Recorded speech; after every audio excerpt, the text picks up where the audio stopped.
కాకరకాయలను చాలామంది తినేందుకు అంతగా ఇష్టపడరు. చేదుగా ఉంటాయన్న కారణం వల్ల వీటిని తినేందుకు ఆసక్తిని చూపించరు. కానీ కాకరకాయలు మన ఆరోగ్యానికి ఎంతో మేలు చేస్తాయి. వీటిని తరచూ ఆహారంలో భాగం చేసుకోవటం వల్ల అనేక లాభాలు కలుగుతాయి. అయితే కేవలం కాకరకాయలు మాత్రమే కాదు, వీటి ఆకులు కూడా మనకు ఎంతగానో ఉపయోగపడతాయి. మన దేశంతో పాటు పలు ఆసియా దేశాల వాసులు, ఆఫ్రికా దేశాలు, కరేబియన్ దీవులకు చెందిన ప్రజలు కాకర ఆకులను కూడా తింటుంటారు. కాకర ఆకులు అనేక పోషకాలను కలిగి ఉంటాయి. ఇవి పలు వ్యాధులను నయం చేయటంలో సహాయం చేస్తాయి.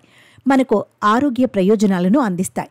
కాకర ఆకులను కూడా తరచూ తినాలని ఆయుర్వేద వైద్యులు సూచిస్తున్నారు. ఇవి అనేక వ్యాధులకు ఔషధంగా పనిచేస్తాయని అంటున్నారు. కాకర ఆకులను ఆహారంలో భాగం చేసుకుంటే ఎన్నో లాభాలు కలుగుతాయి. వీటిని తినటం వల్ల షుగర్ లెవెల్స్ తగ్గుతాయి.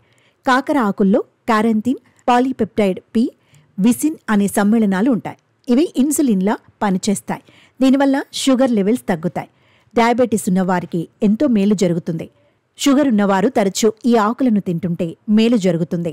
కాకర ఆకుల్లో ఫైబర్ అధికంగా ఉంటుంది. ఇది జీర్ణ వ్యవస్థను ఆరోగ్యంగా ఉంచుతుంది. మలబద్ధకం తగ్గేలా చేస్తుంది. ఈ ఆకులను తింటే జీర్ణ వ్యవస్థలో పలు ఎంజైమ్లు ఉత్పత్తి అవుతాయి. ఇవి ఆహారాన్ని సరిగ్గా జీర్ణం చేస్తాయి. దీంతో అజీర్తి తగ్గుతుంది. కాకర ఆకులలో విటమిన్ సి అధిక మొత్తంలో ఉంటుంది. ఇది శక్తివంతమైన యాంటీ ఆక్సిడెంట్లా పనిచేస్తుంది. రోగ నిరోధక వ్యవస్థను పటిష్టం చేస్తుంది. దీనివల్ల సీజనల్ వ్యాధులకు చెక్ పెట్టవచ్చు. ముఖ్యంగా ఇన్ఫెక్షన్లు, వ్యాధులు తగ్గుతాయి. కాకర ఆకులు లివర్కు టానిక్లా పనిచేస్తాయి. ఈ ఆకులను తింటే కాకర ఆకులు కూడా కాయల్లాగే చేదుగా ఉంటాయి. కనుక వీటిని తినేందుకు ఎవరూ ఆసక్తిని చూపించారు. కానీ కాస్త చేదును తగ్గించుకుంటే ఈ ఆకులను తినవచ్చు. కాకర ఆకులతో జ్యూస్ తయారు చేసి రోజు ఉదయం, సాయంత్రం 2 పూటల భోజనానికి 30 నిమిషాల ముందు 30 ml మోతాదులో ఆ రసాన్ని తాగవచ్చు. లేదా ఈ ఆకులతో నేరుగా కూర వండుకొని తినవచ్చు.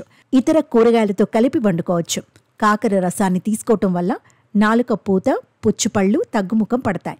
అంతేకాదు, మధుమేహం కూడా అదుపులో ఉంటుంది. కాకరకాయ కూరను భోజనంతో తింటే సుఖ విరోచనం అవుతుంది.